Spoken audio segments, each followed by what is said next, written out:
হচ্ছে আমার মাটি সইবে না, ইউপি বিহার হইবে না, বাংলা আমার বাংলা রবে, বন্ধু আবার খেলা হবে।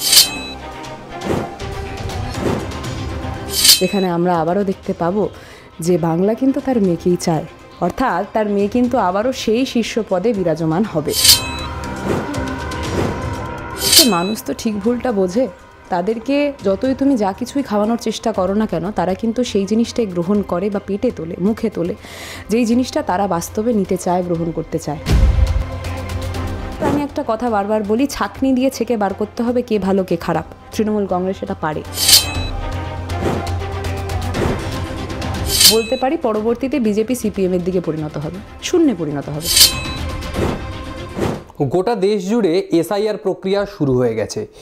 বিহারে এসআইআর, তারপরই নির্বাচন, এবং তারপর বাংলায় এসআইআর প্রক্রিয়া বর্তমানে চলছে। তারপরও বাংলায় বিধানসভা নির্বাচন। বিহারে এসআইআর প্রক্রিয়ার পরে বহু ভোটারের নাম বাতিল হলো। বিহারে বিধানসভা নির্বাচন, এনডিএ সরকার গঠন করলো তারপর। এবং এই সমস্ত বর্তমান রাজনৈতিক সমসাময়িক বিষয় নিয়ে আজকে আমাদের সঙ্গে যিনি রয়েছেন, তৃণমূল আইটি সেলের রাজ্য সাধারণ সম্পাদক উপাসনা চৌধুরী। কথা বলবো আপনার সঙ্গে। বিহারে ফল প্রকাশের পরে কি মনে হচ্ছে যে এনডিএ যা ফলাফল করলো, বিজেপি কি বাংলায় কোথাও অক্সিজেন পাচ্ছে, যে বাংলায় আরও ফলাফল ভালো হবে বিজেপির? এইটার উত্তর একটা লাইন থেকে কিন্তু প্রকাশ পায়, সেটা হচ্ছে আমার মাটি সইবে না, ইউপি বিহার হইবে না, বাংলা আমার বাংলা রবে, বন্ধু আবার খেলা হবে। এবং 2026-এর নির্বাচনে যে খেলা আবারও হতে চলেছে, এবং খেলা ইতিমধ্যে জমে গেছে, জানো তো। তাই জন্যেই গতকাল আমরা দেখতে পেরেছি বারবার যে কিভাবে বিজেপি ওই স্টকের আবির এবং ওই পুরনো পোকা ধরা মিষ্টিগুলোকে বাইরে বের করেছে।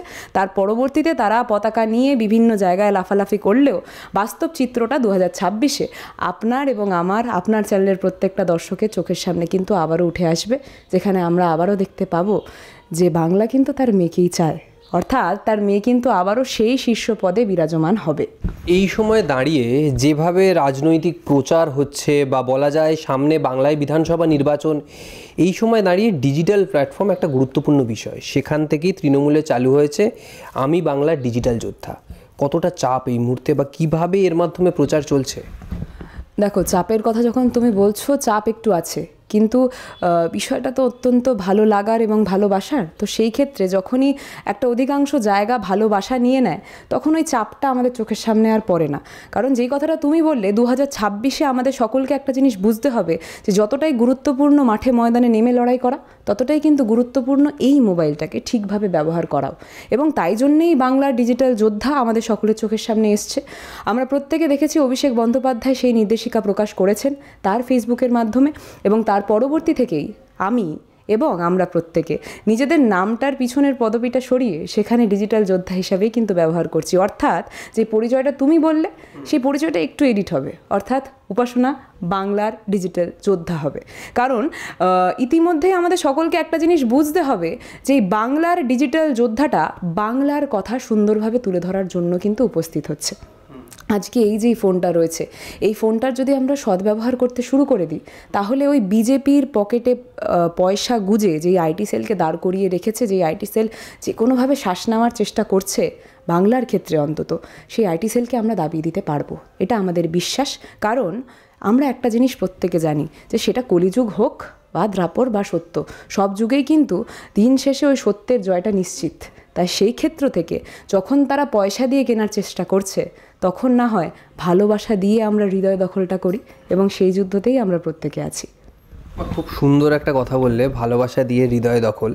তো এখান থেকে একটা কথা মনে পড়লো যে একটা সময় আমরা দেখেছিলাম যে কংগ্রেস আমল বলো বাংলায়, বা বামফ্রন্ট আমল, সেই সময় কিন্তু নেতা বলতে একজন বয়স্ক মানুষ, সাদা পাঞ্জাবি বা মাথায় পাকা কাঁচা পাকা চুল, এরকম একটা ভাবমূর্তি বাংলার মানুষের মধ্যে ছিল। সেখানে আজকে দাঁড়িয়ে এমন একজন নেতা যিনি গাড়ির ছাদের ওপর উঠে পড়ছেন, গাড়ির চালের ওপর উঠে হাত নাড়াচ্ছেন, একেবারে বলা যায় যে নবীন প্রবীণের মাঝখানের যে মেলবন্ধন বা যে সেতু, সেটার কাজ করছেন তিনি। এই জায়গায় দাঁড়িয়ে অভিষেক বন্দ্যোপাধ্যায়কে নেতা হিসাবে দেখে, বা আপনি বিগত 10 বছরের রাজনৈতিক আপনার কেরিয়ার, সেখানে দাঁড়িয়ে কিভাবে বর্তমান সময়ের রাজনীতিকে দেখছেন? আমি একটা কথা বলি যে একজন যদি আমাদের হৃদয় হয় তবে অপরজন মস্তিষ্ক, অর্থাৎ যদি মমতা বন্দ্যোপাধ্যায় হৃদয় হয় তাহলে অভিষেকদা মস্তিষ্ক। এবং সেখান থেকে অভিষেকদা যেই নতুন চমকটা রাজনীতিতে নিয়ে এসছে, তুমি যখন আমার কথা বললে আমি 10 বছর ধরে রাজনীতি করছি, তার পাশাপাশি এটাও আমাকে বলতে হবে যে আমার কিন্তু প্রথম পরিচয়, মানে তুমি যদি আমার ফেসবুক ওয়ালে যাও, যেটা আমার কভার ফটো আছে, সেখানে খুব সুন্দরভাবেই লেখা আছে যে বাইকার নাকি পলিটিশিয়ান, ওয়াই নট বোথ। এবং এই জিনিসটা অর্থাৎ এই কথাটা আমি কেন বলছি, আমি বাইক চালাতে অত্যন্ত পছন্দ করি, আমার নিজের একটা রয়্যাল এনফিল্ড মিটিওর আছে, এই ফটোটা কি দেখানো যাবে? এইটা হচ্ছে সেই ফটো। এবার বিষয়টা হচ্ছে আমরা প্রত্যেকে যারা নিউ এজ পলিটিশিয়ানসরা রয়েছি, তারা কিন্তু অভিষেকদার এই চমকটা দিয়ে বিশাল মোহিত হয়েছি। শুধুমাত্র তাই নয়, যে কথাটা তুমি বললে যে একটা রীতিনীতি হয়ে গেছিলো যে একটা সাদা পাজামা পাঞ্জামি পরে কেউ একজন আসবে অত্যন্ত বয়স্ক, বা তার মাথায় একটু পাকা চুল দেখতে পারবো আমরা, এবং সেই জিনিসটাই দক্ষ রাজনীতিবিদদের পরিচয় হয়ে উঠেছিল সেই সময়। কিন্তু আজকের জেনারেশন কোন জিনিসটা অ্যাকসেপ্ট করছে সেটা দেখতে হবে। আজকে জেনারেশন অ্যাকসেপ্ট করছে যে একদম ফিট একজন কেউ, যে জিম করে হয়তো ঘেমে জাস্ট বাড়ি ঢুকেছে, তার পরবর্তীতে সে নিজে আবার নিজের জামা কাপড় একদম প্রপারলি ড্রেসড হয়ে আমাদের সকলের চোখের সামনে উঠে আসছে এবং সেই আগুন ঝরানো বক্তব্য রাখছে, যেটা কিন্তু অভিষেকদা এখন একটা সিম্বলাইজ হয়ে গেছে। মানে অভিষেকদা যদি আমাদের ইন্সপিরেশন এই ক্ষেত্রে হয়, আমরা কিন্তু সেই ইন্সপিরেশনকে দেখে চলার পাবলিক। এবং তাই জন্যেই আমরা এখন দেখতে পাচ্ছি যে পলিটিক্সে এই একটা চমক বা এই মেলবন্ধন হওয়াটা ভীষণ দরকার ছিল। আমাদের সকলকেই বুঝতে লাগে যে কখন কোন মানুষ কি খায়। তো সেইখান থেকে যদি আমি বলি exception to the law of demand একবার পড়েছিলাম, ঠিক সমানভাবে অভিষেক বন্দ্যোপাধ্যায় রাজনীতিতে একটা নতুন চমক বা একটা এক্সেপশন, যে এই জিনিসটা পরবর্তীতে আমাদের মতো নতুন জেনারেশনের কাছে একটা ইন্সপিরেশন হয়ে দাঁড়াচ্ছে বা পথপ্রদর্শক। এতদিন ধরে রাজনীতির সাথে যুক্ত থাকা হয়েছে, অভিষেক বন্দ্যোপাধ্যায়কে দেখেছো, মমতা বন্দ্যোপাধ্যায়কে দেখেছো, আর বিভিন্ন জায়গায় গিয়ে ডিজিটাল মাধ্যম বা সোশ্যাল মিডিয়াকে নিয়ে যেভাবে প্রচারে নামা হচ্ছে, কি মনে হচ্ছে সামনে বিধানসভা নির্বাচন, বামফ্রন্ট রয়েছে, সিপিএম কিন্তু গতবারেও তারা ডিজিটালি কিছুটা প্রচার করার চেষ্টা করেছিল, কিছু লাভ হবে? আমার কথাটা হচ্ছে যে লাভটা আমার বাংলার হবে, তাই জন্যই বাংলার ডিজিটাল যোদ্ধাকে সামনে রেখে আমরা এই কাজটা করছি। সিপিএম যেটা করেছিল, সিপিএম শুধুমাত্র নিজের বাড়ি বাঁচানোর চেষ্টা করেছিল, সেটা হচ্ছে যেটা এখন কিন্তু শূন্যতে পরিণত হয়েছে। শুধুমাত্র তাই নয়, যদি তুমি বিজেপিকেও দেখো, বিজেপি যখন সোশ্যাল মিডিয়ার এই কথাটা আমরা তুলে ধরি, তখন আমরা দেখি ফেক প্রোপাগ্যান্ডাস বা বিভিন্ন মিথ্যাচার কিভাবে তাদের সোশ্যাল মিডিয়ার প্ল্যাটফর্মের মাধ্যমে তারা ব্যবহার করে সেই জিনিসটা ছড়াচ্ছে। কিন্তু আমাদের জয়টা কোথায় জানো? আমরা সত্যি ঘটনাটা লোকের চোখের সামনে তুলে ধরতে চাইছি, এবং তাদের হাত ধরে যারা বাংলার ভালো চায়। মানে দিন শেষে তারা কিন্তু এরকম কেউ নয় যে শুধুমাত্র তৃণমূল কংগ্রেস যারা করেছে তাদেরকেই আমরা এই বিষয়ে রাখছি, সেটা একদমই নয়। বাংলার ডিজিটাল শ্রদ্ধা সেই প্রত্যেকটা মানুষকে কম্বাইন করে, যারা দিন শেষে বাংলার এই সৌন্দর্যায়ন বা বাংলায় যেই যেই কাজগুলো হয়েছে সেইগুলো তুলে ধরতে চায়। আমরা বরাবরই দেখে এসেছি যে কিভাবে প্রত্যেকটা ক্ষেত্রে বাংলার গায়ে কালি লাগানোর চেষ্টা করে এসছে বিজেপি। অবশেষে সেই জিনিসটা রুখে দাঁড়াবে বাংলার সন্তানেরাই, এবং তাদের পরিচয় হবে বাংলার ডিজিটাল যোদ্ধার। এবং সেই ডিজিটাল যোদ্ধা তো আমি নিজেও একজন, কারণ আমার সোশ্যাল মিডিয়া জুড়ে বিভিন্ন এরকম কথাবার্তা রয়েছে যেখানে আমার বাংলার বিভিন্ন অঞ্চল কতটা সুন্দর সেই কথা আমি তুলে ধরেছি। বা অবশ্যই আমি নিজে তো একজন মেয়ে, সেই ক্ষেত্র থেকে বিভিন্ন জায়গায় যে যাতায়াত করি বেশিরভাগ ক্ষেত্রে একাই থাকি। তো শুধুমাত্র তাই নয়, সেলফ ড্রাইভ করে যাতায়াত করা, অনেকেই সুরক্ষা নিয়ে কথা তোলে, এবং সেইটার একটা খুব সুন্দর উদাহরণ। না, 12টার পর বেরোনো যাবে না তো কোনো বিষয় নেই। যদি সেটা হতো তাহলে মমতা বন্দ্যোপাধ্যায় আমাদের মতো মেয়েদেরকে এক ধাপ করে এগিয়ে দিত না। এইটা হচ্ছে তার একটা স্পষ্ট উত্তর বা স্পষ্ট উদাহরণ। আজকে আমরা ঠিক কদিন আগে পুরুলিয়ার একটা প্রোগ্রাম ছিল, সেখানে ঝাড়খণ্ড বর্ডার হয়ে, ঝাড়গ্রাম হয়ে, তারপরে খড়গপুর হয়ে আমরা কিন্তু কোলাঘাট হয়ে কলকাতা ঢুকেছি। এই যে ট্রাভেলটা আমরা করেছি, এটা রাত্রির 12টার পর, বা আমি পুরুলিয়া থেকে বেরিয়েছিলাম রাত্রির 8:30টার সময়। আমার কলকাতা ঢুকতে ঢুকতে প্রায় ভোর 4টে বেজে যায়। তো সেইখান থেকে আমি যেই কথাটা বলতে চাইছি, এইটা কিন্তু মুখ্যমন্ত্রী মমতা বন্দ্যোপাধ্যায় আমাদের মাথার উপর আছেন বলেই সম্ভব। এবং মমতা বন্দ্যোপাধ্যায় কিন্তু এই জিনিসটা বাস্তবে চান যে আমাদের মতো প্রত্যেকটা মেয়েরা এগিয়ে আসুন। তাই যারা বারবার মহিলা সুরক্ষা নিয়ে এত কথাই না বলেন, তাদেরকে এবার বোঝার পালা রয়েছে যে ওই কেন্দ্রীয় সংস্থার দ্বারা যেই মুকুটটার, আমাদের যেই মুকুটে পালক বারবার করে যুক্ত হয়েছে, সেটা কিন্তু 1-2বারের বিষয় নয়, সেটা কিন্তু বরাবরই হয়ে এসছে। কারণ এটা 4বার 4th টাইম আমাদের মুকুটে সেই পালক যুক্ত হয়েছে। কিন্তু যারা এই গোটা তথ্যগুলোকে বিকৃত করে আমাদের চোখের সামনে তোলার চেষ্টা করছে, তাদের সামনে একটা শিল্ড হয়ে রুখে দাঁড়াবে বাংলার ডিজিটাল যোদ্ধারা, অর্থাৎ আমরা প্রত্যেকে। আচ্ছা, তুমি তো নতুন প্রজন্মের নেত্রী বা নতুন প্রজন্মকে দেখছো সামনে থেকে, নতুন প্রজন্মের নেতৃত্বকে দেখছো। একটু আগে একটা কথা বললে যে বাইক চালাতে ভালোবাসো, অভিষেক বন্দ্যোপাধ্যায় নতুন প্রজন্মের নেতা হয়ে উঠছেন, তাহলে রাহুল গান্ধীও তো নতুন প্রজন্মের নেতা, বাইক চালিয়ে লাদাখে যাচ্ছেন, তাহলে কি মানুষের মধ্যে কোথাও অ্যাকসেপ্টেন্স নেই রাহুল গান্ধীর মনে হয়? কারণ ফল তো সেটা বলছে না। দেখুন, আমরা তো সর্বক্ষেত্রে কিছু এক্সেপশন দেখি, তাই জন্য কিন্তু আমি exception to the law of demand যে কথাটা বললাম সেই জিনিসটা আমি ব্যবহার করতে এখানে বাধ্য হলাম, কারণ ওইটা আমার খুব সুন্দরভাবে মনে আছে, ইকোনমিক্স তো পড়েছি। তো সেখান থেকে যদি আমি পলিটিক্যাল ইকোনমিক্সের দিকে একটু ঘুরে আসি, কারণ তুমি যেই প্রশ্নটা করলে সেটা অবশ্যই রাহুল গান্ধীরটা কেন হচ্ছে না, অভিষেক দারটা কেন হচ্ছে, আমাদেরকে বুঝতে হবে যে মানুষ কোন জিনিসটা গ্রান্ট করে, কোন মাটি কোন জায়গাটা গ্রান্ট করছে। বাংলার মাটিতে এখন যদি তুমি বিভেদের রাজনীতি করো, যেই জিনিসটা বিজেপি ক্রমাগত ক্ষেত্রে করে আসছে, বাংলার মাটি বিভেদের রাজনীতি গ্রহণ করে না, এটা আমাদেরকে বুঝতে হবে। বিহারের মাটিতে গিয়ে তুমি বিভেদের রাজনীতি করছো, তুমি ইউপিতে গিয়ে বিভেদের রাজনীতি করছো, তুমি চাইছো এই জিনিসটা সকলের মাথায় গেঁথে দিতে যে একটা সম্প্রদায় হিন্দু সম্প্রদায়ের ভালো চায় না। এই জিনিসটা তো ক্রমাগত ক্ষেত্রে তারা করতে চেয়েছে। এবার বুঝতে হবে, আমি যেহেতু এই কথাটা বারবার বলি, আমি আবারও এই যে ইন্টারভিউ শুরুতেই আমি বললাম যে বাংলার পেটে শিক্ষা আছে, এইটা মানে কিন্তু সেটা নয় যে অন্য কারোর পেটে শিক্ষা নেই, কিন্তু বাংলা আমার কাছে গর্বের, বাংলা আমার কাছে অহংকারের। আজকে সেই নেতৃত্বদেরকে বাংলার মানুষ গ্রহণ করে না যারা বিহার আম্বেদকরকে গ্রহণ করে না। এই তথ্যটা তো সত্যি যে যেখানে অমিত শাহ পার্লামেন্টে দাঁড়িয়ে আম্বেদকরকে নিয়ে হাসি ঠাট্টা করেছেন, তুমি মনে করো এই বাংলার মাটি তাদেরকে গ্রহণ করবে? ঠিক কদিন আগে সজল ঘোষবাবু একটা বিকৃত কথাবার্তা বলেছিলেন, যেটার মাধ্যমে আবারও প্রকাশ পাচ্ছিল যে তারা রবীন্দ্রনাথ হোক বা নজরুল কাউকেই গ্রহণ করতে চান না। ঠিক কদিন আগে আমাদের তৃণমূল কংগ্রেসের তরফ থেকে মহা মিছিল হলো, এবং সেখানে যারা যারা যুক্ত হলো তারা যে শুধুমাত্র তৃণমূল কর্মী তা নয়, কারণ সেই মিছিলে আমিও ছিলাম, আমিও গলা মিলিয়েছি, এবং সেইখানে এত জোর করে জয় বাংলা চিৎকার করে বলেছি, তাই জন্য গলাটার এই অবস্থা আজকে দাঁড়িয়েছে।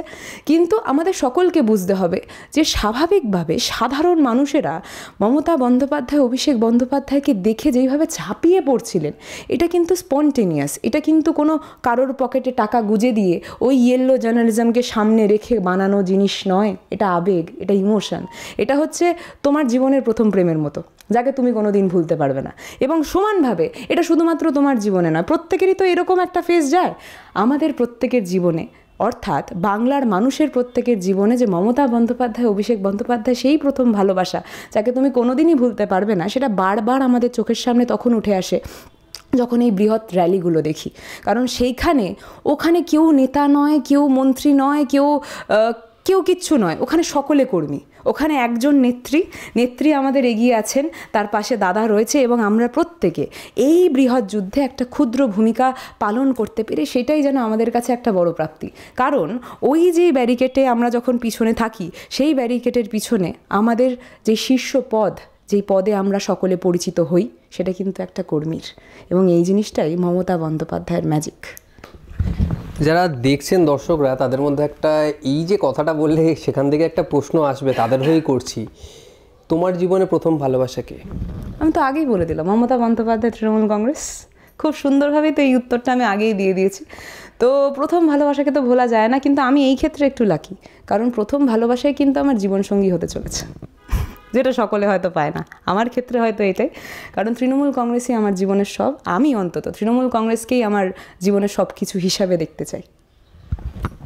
একের পর এক বিভিন্ন সময়ে আমরা বিভিন্ন রকমের ঘটনা দেখে এসেছি 2021 সালের বিধানসভা নির্বাচনের পর থেকে।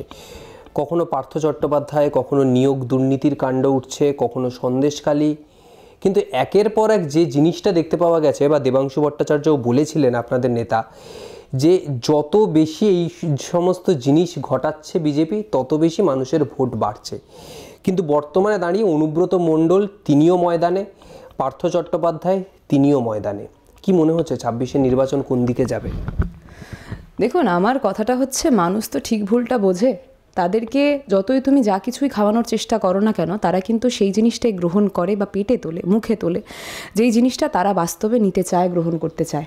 তাই আমরা বরাবরই এই রাজনীতি দেখে এসেছি যে তারা কিভাবে বিভিন্ন ক্ষেত্রে, অর্থাৎ এই ইডি সিবিআই এর কথা যদি আমরা বলি, এখন অবশ্যই ইলেকশন কমিশন তাদের সাথে যুক্ত হয়েছে, ভাই ভাই হয়ে কোলাকুলি করছেন তারা, কিন্তু আমরা সকল সাধারণ ব্যক্তি যারা রয়েছে, যারা কিন্তু সচেতন ভোটার, তাদের প্রত্যেকের কাছে একটা থিওরি ক্লিয়ার, যে বিজেপি এই সবকে তখনই সামনের অস্ত্র হিসাবে ব্যবহার করার চেষ্টা করে যখন ভোটটা আসে। অর্থাৎ যদি এই দুর্নীতির কথা তুমি তুললে, মমতা বন্দ্যোপাধ্যায় বা তৃণমূল কংগ্রেস আলাদা কেন জানো? কারণ এরকম কোনো পার্টির উদাহরণ তুমি আমাকে তুলে ধরতে পারবে না যারা, যদি নিজেদের মধ্যে কোনো খামিয়া থাকে, কোনো একটা পিছনে পড়ে থাকার ব্যাপার থাকে, সেই জিনিসটাকে টেনে সে বের করতে জানে। অর্থাৎ আমি একটা কথা বারবার বলি, ছাঁকনি দিয়ে ছেঁকে বার করতে হবে কে ভালো কে খারাপ। তৃণমূল কংগ্রেস সেটা পারে এবং বরাবরই তৃণমূল কংগ্রেস সেটা করে এসছে।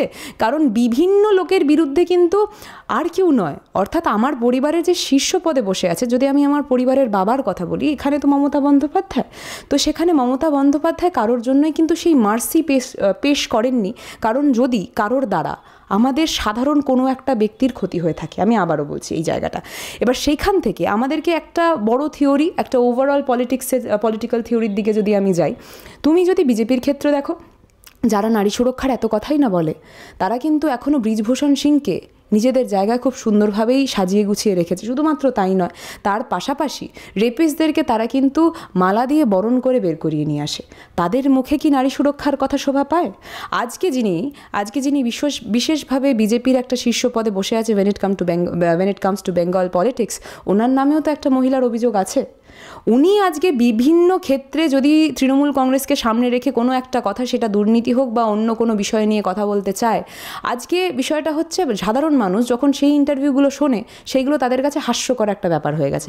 মানে অর্থাৎ কপিল শর্মা শোকে তুমি একপাশে রাখো, আর একপাশে এনাদের এইসব নারী সুরক্ষা নিয়ে বক্তব্য একপাশে রাখো, তুমি দেখবে কপিল শর্মা শোয়ের জন্য যতগুলো হাততালি পড়বে, তার থেকে একগুণ বেশি হাততালি পড়বে হচ্ছে বিজেপির নেতাদের নারী সুরক্ষা নিয়ে বক্তব্যের উপর।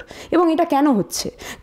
কারণ বিজেপি ক্রমাগত ক্ষেত্রে নিজের জায়গাটা একটা জোকারে পরিণত করে দিয়েছে, অন্তত when it comes to Bengal politics. আমি আবারও বারবার মেনশন করছি বেঙ্গল পলিটিক্সের কথা।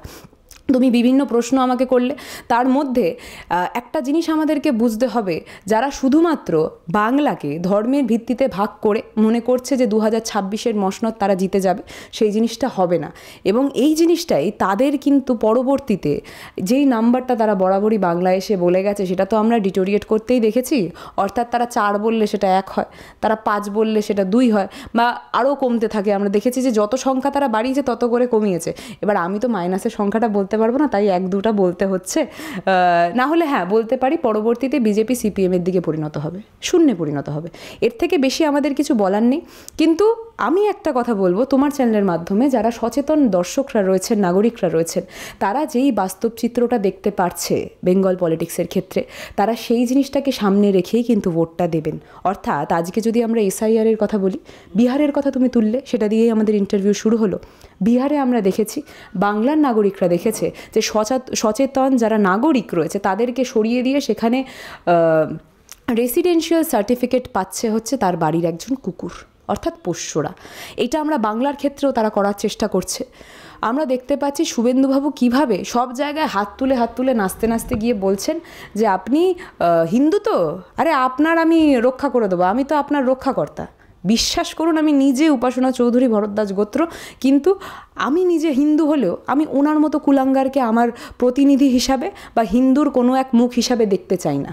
আমার জন্য স্বয়ং রামকৃষ্ণ আছেন, সারদা মা আছেন, আমার জন্য যারা আছেন তারা অবশ্যই, যাদেরকে সেই মনীষীদেরকে যারা এরা সম্মান দিতে চায় না, গ্রহণ করতে চায় না, আমার জন্য রবীন্দ্রনাথ ততটাই সুন্দর একটা জায়গায় বিরাজমান, আমার হৃদয়ে বিরাজমান। আমার জন্য কাজী নজরুল ইসলাম হোক বা মাতঙ্গিনী হাজরা, সকলের জায়গাটা ততটাই সম্মানীয়। এবং এই জিনিসটা এইসব গুটকাখোর গুজরাটিরা বুঝতে পারবে না।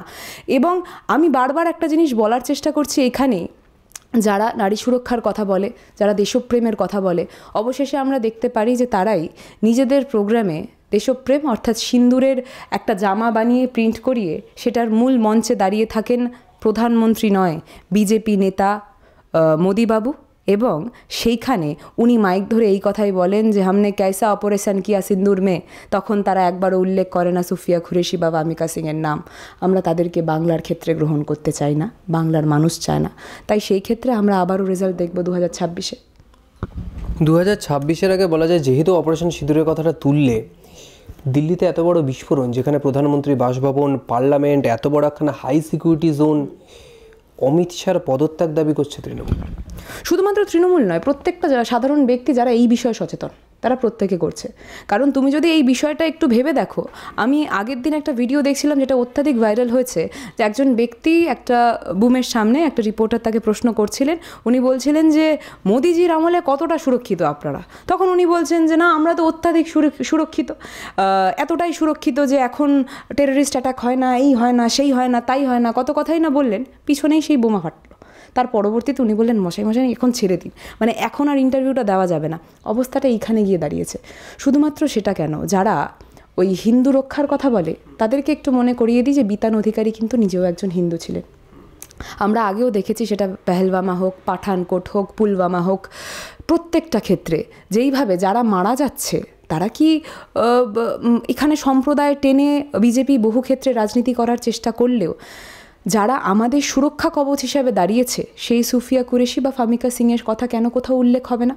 আর সর্বপ্রথম যখন ওইখানে ওই ধর্মীয় রাজনীতিক একটা ইকুয়েশন তারা আনার চেষ্টা করছে, তাহলে এই জিনিসটা প্রশ্ন কেন সাধারণ মানুষ করবে না? যখন পেহেলগাঁও হলো, এই প্রত্যেকটা জায়গায়, পুলওয়ামার ক্ষেত্রেও যে ওই RDX আলা গাড়িটা ঢুকলো কী করে, এই প্রশ্নের উত্তর কি মোদিবাবু দিতে পেরেছেন, অমিত শাহ দিতে পেরেছেন? আমার প্রশ্নটা হচ্ছে এইখানে। যখন পাঠানকোটের ঘটনাও দেখেছি, যখন বিভিন্ন ঘটনা একটার পর একটা যেগুলো ঘটেছে, বিতান অধিকারী যখন তার জীবন হারালেন, তখনও আমরা দেখতে পারলাম যে একটা সিকিউরিটি প্রশ্ন তো উঠে আসছেই, সিকিউরিটি হ্যাম্পার বা সেই জায়গাটা, সেখানে উপস্থিত ছিল না কেউ। কেন ছিল না? আগের দিন যদি মোদিবাবুর প্রোগ্রাম ক্যান্সেল হতে পারে কোনো ইন্টেলিজেন্স রিপোর্ট অনুসারে, তাহলে পরের দিন কেন সেখানে সেই সিকিউরিটি ব্যবস্থা করা গেল না, যাতে বাইরে থেকে কোনো টেররিস্ট আমাদের ভারতবর্ষে আমাদের বাড়িতে ঢুকতে না পারে? কেউ তো বলেছিল আমি চকিদার, তাহলে কি চকিদার সেই সময় ঘুমাচ্ছিল? আমাদের সকলের প্রশ্ন এখানে। তাহলে সেইখানে দাঁড়িয়ে যারা এই রোহিঙ্গার কথা বলে, যে কাঁটাতার পেরিয়ে নাকি কেউ আসছে, তাহলে কাঁটাতারের পাশে যখন আপনি চেয়ার নিয়ে বসে আছেন, আপনি কি ঘুমাচ্ছেন? প্রশ্নটা এখানে উঠবে না? এবং এই প্রশ্নটা কোনো তৃণমূল প্রতিনিধির নয়, এই প্রশ্নটা সেই প্রত্যেকটা সচেতন ব্যক্তি যারা আমার ভারতবর্ষের ভালো চায়। এখানে শুধুমাত্র বাংলা বা অন্য কোনো স্টেটের ব্যাপার আসছেই না। This typically comes to my India, আমার ভারতবর্ষ। এবং সেই ইন্ডিয়াকেও যদি তারা ভারত হিসাবেও দেখে, তাহলে ভারতের জন্যই না হয় সেই জিনিসটা করুন। আমি তো শুনেছি যে আপনারা নাম বদলানোর রাজনীতিটা খুব সুন্দর পারেন, বরাবরই সেই জায়গায় ঢোকার চেষ্টা করেছেন, সর্বক্ষেত্রেই সেই জায়গাটা ঢুকেছেন। কিন্তু নাম বদলে যে আমাদের ভাইদেরকে সুরক্ষিত রাখা যাবে না, এই জিনিসটা কখন বুঝবেন?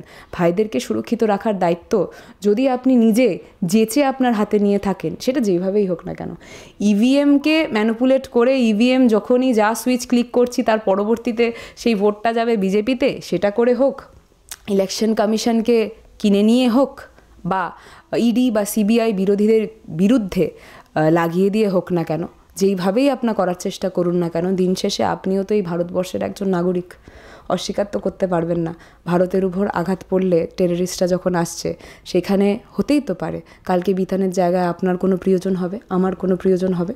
তা সেই বিষয়ে যদি একটা সাধারণ সচেতন মানুষ প্রশ্ন তোলে, আমার মনে হয় না যে সেই প্রশ্নটা খুব ভুল। আমি চাই যে অমিত শাহ তার পদ থেকে রিজাইন করুক, কারণ সেটা ভীষণভাবে প্রয়োজন। কারণ সর্বক্ষেত্রেই যারা কোনো না কোনো ঘটনা গোটা রাজ্য জুড়ে ঘটে, তখন তারা কিছু বিভিন্ন ব্যক্তির রেজিগনেশন চান। তো তাহলে এই ক্ষেত্রে আমি দেখতে চাই যে বিজেপির প্রতিনিধিদের কতটা বুকের পাটা রয়েছে, যে তারা বুক ঠুকে বলছে অমিত শাহ রিজাইন, যে জিনিসটা কোনোদিন তারা করার ক্ষমতা দেখাতে পারবে না। এটা হচ্ছে কথা। আমার শেষ প্রশ্ন, এতক্ষণ এত কথা হলো, বিভিন্ন বিহার রাজনীতি থেকে শুরু করে বাংলার রাজনীতি, দেশের রাজনীতি, অনেক কথা হলো। তবে একটা কথা তুমি যে বললে তোমার প্রথম প্রেম রাজনীতি, এখানেই একটা প্রশ্ন, তোমারই দলের নেতা পার্থ চট্টোপাধ্যায়ের প্রথম প্রেমকে? দেখুন, পার্থ চট্টোপাধ্যায়ের ইকুয়েশনটা তো উনি বেটার বলতে পারবেন, কারণ উনি তো প্রথম প্রেম, দ্বিতীয় প্রেম বা তৃতীয় প্রেম কোনোটাই আমাকে জিজ্ঞেস করেননি। এবার কি জানো তো, সেই ক্ষেত্রটা তুমি আমার প্রেমের কথা জিজ্ঞেস করলে বলে আমি বলতে পারতাম। এবার তুমি যদি আমার ভাইয়ের বা তুমি কার সাথে প্রেম করছো এটাও যদি আমাকে কেউ এখন মাইক তুলে জিজ্ঞেস করে, আমি কিভাবে বলবো বলো তো? তুমি কি আমাকে বলে তারপরে প্রেম করতে গেছো?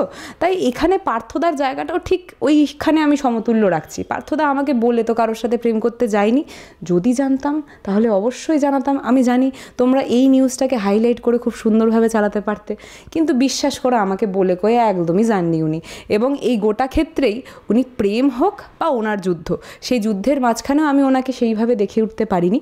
সেটা আমার সৌভাগ্য হোক বা দুর্ভাগ্য, যেই জিনিসটাই হোক না কেন, যেই জিনিসটাই তোমরা বলো না কেন। আর প্রেমের ক্ষেত্রেও আমি কিন্তু অন্তত ওনাকে দেখতে পারিনি। উনি আমাকে একদমই চিঠি লিখে বলেনি উপাসনা আমি এখন তার সাথে প্রেম করতে চাচ্ছি, একদমই বলেননি। তাই এই বিষয়ে আমি উত্তরটা না হয় স্কিপ করলাম। বিভিন্ন বিষয় নিয়ে আলোচনা হলো। আর কয়েক মাসের অপেক্ষা, তারপরেই বিধানসভা নির্বাচন বাংলায়। এসআইআরের প্রভাব কতটা? বিজেপি কি বিহারের নির্বাচনের ফলাফল দেখে কিছুটা আশা পাচ্ছেন? সব কিছু সময় বলবে। তবে আপাতত বিদায় নিচ্ছি। ভিডিওটা যদি ভালো লাগে অবশ্যই সাবস্ক্রাইব করবেন, লাইক করবেন ভিডিওটা এবং কমেন্টে জানাবেন আপনার মতামত। আপনার মতামত আমাদের জন্য অত্যন্ত গুরুত্বপূর্ণ। নমস্কার।